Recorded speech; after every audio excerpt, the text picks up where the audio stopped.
7 surah yang di hari pertama Yasin.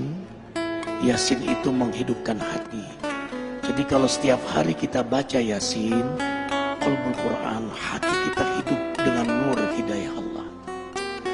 Denyut jantung kita itu dijaga dalam hidayahnya. Kalau kita membaca surah Ar-Rahman setiap hari, maka Ar-Rahman satu-satunya dalam Quran dimulai dengan nama Allah Ar-Rahman, Maha Pengasih. Maka kita yang membacanya disayangi, dikasihi, dicintai, disukai oleh Allah. Kalau Allah sudah suka, sayang, cinta, kasih sama kita, maka para malaikat yang mulia pun mencintai kita. Kemudian para hamba-hamba Allah yang mulia, para nabinya, para walinya yang dicintai oleh Allah, mereka mencintai Allah, maka mereka pun akan mencintai kita. Kemudian yang keempat, hikmah Rahman, tumbuh sifat rahmat pada diri kita. Rahmat, kasih sayang. Sayang akhirnya kita sama keluarga kita. Seorang suami yang setiap hari baca Rahman, dia sayang pada istrinya, dia sayang pada anaknya, dia sayang kepada keluarganya, zuriatnya, sayang dia pada tetangganya, sayang dia pada umat manusia. Dia akan punya sifat rahmat, dermawan, rendah hati, tidak pernah merasa diri paling suci, tanpa kehilangan ketegasan dan keberanian pada dirinya. Itu rahasia Rahman di antaranya. Makanya setiap hari bacalah Ar-Rahman. Kemudian Al-Waqi'ah yang ketiga. Kenapa Al-Waqi'ah? Di antara hikmahnya, tidak akan pernah susah kita di dunia ini, tidak akan menderita di dunia, tidak akan menderita sakaratul maut, tidak akan menderita di alam kubur, apalagi di akhirat nanti. Baca surah Al-Waqi'ah, coba baca terjemahan tafsirnya, dahsyat sekali. Kemudian membaca surah Al-Muluk yang keempat setiap hari.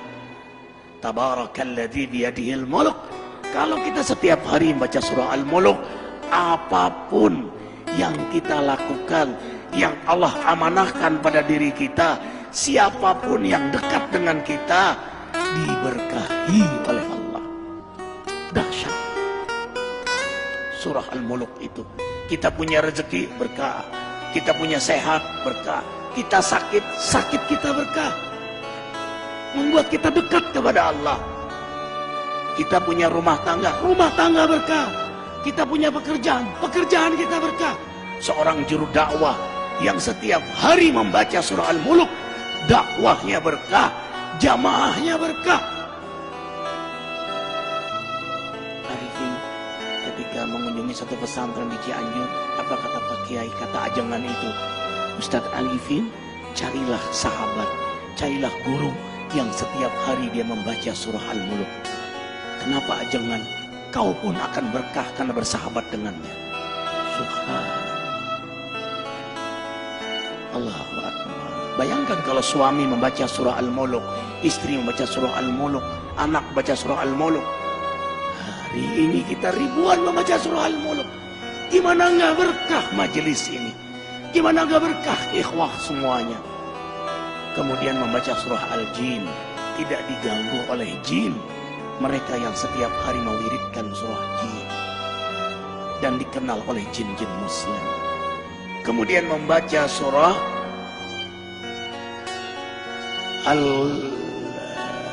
Al-Muzammil yang ke-6. Al-Muzammil. Kenapa membaca surah Al-Muzammil setiap hari? Subhanallah. Qiyamul Lail. Sejak turun surah Muzammil, Rasulullah SAW tidak pernah meninggalkan salat malam. Maka penikmat surah Muzammil, Allah beri kenikmatan salat malam. Ikhwah, tahu rahasia terbesar dari salat malam?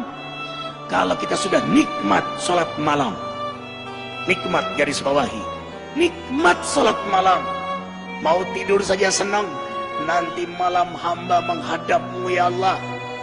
Yang Allah gambarkan dalam surah Al-Furqan ayat 64. Walladzina yabituna li rabbihim sujada wa qiyamah.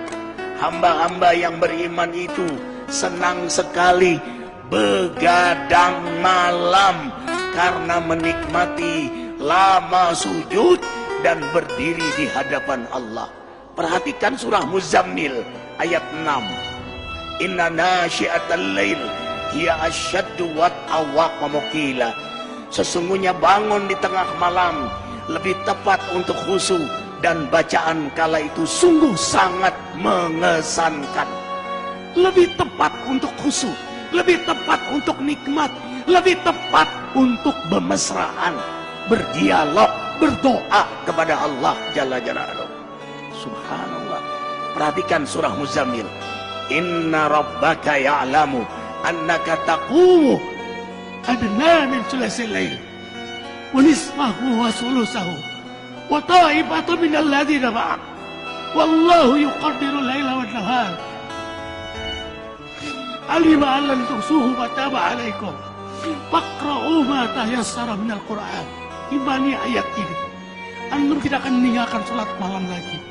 Sesungguhnya Allah menatapmu, mengetahuimu saat kau berdiri di tengah malam, separuh malam, sepertiga malam, 2/3 malam. Dalam tatapan Allah, penguasa langit bumi menatap antum. Curahkan semua isi hati antum di hadapan Allah. Itulah kenikmatan surah Muzammil. Apa kata Ibnu Qayyim?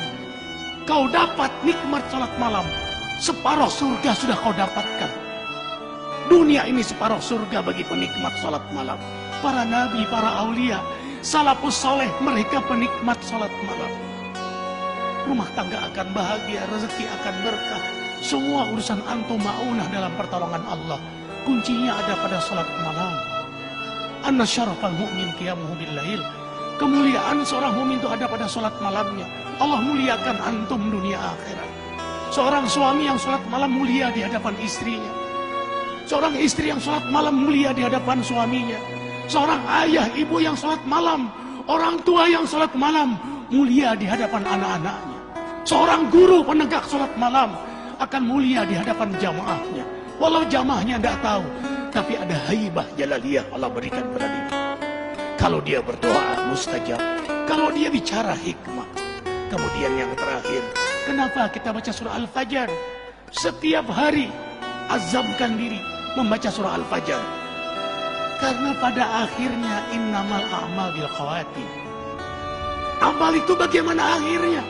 Kita nggak tahu istiqomahnya kita. Tahajud kita, ke masjid kita, duha kita. Apakah kita meninggal dalam keadaan tahajud? Apakah kita meninggal dalam keadaan di masjid? Apakah kita meninggal dalam keadaan terjaga wudhu kita, terjaga zikir kita? We don't know. Kita tidak tahu. Makanya kita berdoa terus, mewiridkan surah Al-Fajr setiap hari.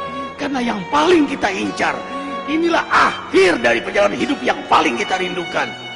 Ya ayyatuhan nafsul mutmainnah.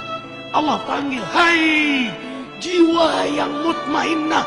Mutmainnah itu jiwa yang mendekat kepada Allah, yang memang hobinya menghidupkan sunnah Nabi. Hikmah, hobinya mendekat kepada Allah, menghidupkan sunnah-sunnah Nabi. Jadi dia lagi mendekat kepada Allah. Ya Tuhan nafsul mutmainnah, irji ila rabbika radiyatan mardiyah. Ulanglah kepada Allah, radiyatan mardiyah. Yang kamu ridho, Allah juga ridho sama kamu. Yang Allah sayang sama kamu, kamu juga sayang sama kamu. Yang Allah rindu pada kamu, kamu juga rindu pada Allah. Bertemu kekasih dengan kekasih. Wadkhuli fi ibadi, kau memang hambaku. Wadkhuli jannati. Makanya diulang sampai 3 kali. Antum sholat malam, baca surah Al-Fajr. Pada saat ya Tuhan nafsul mutmainnah, ulang 3 kali. Kalau bisa diposisikan ini rakaat yang ke-8. Rakaat yang ke-8 terakhir. Karena 3 witir. Yang terakhir kau ulanglah. Ya Tuhan nafsul mutmainnah. Minta di situ kepada Allah Jalla Jalaluhu. Karena pada akhirnya kita semua ditentukan adalah pada saat kita wafat. Insya Allah, dengarkan. Matan nasya'isuhum. Manusia meninggal sesuai dengan harapan dan kebiasaannya. Harapan kita husnul khatimah. Kebiasaan kita membaca surah Al-Fajr. Yakin posisi itu kita diwafatkan oleh Allah.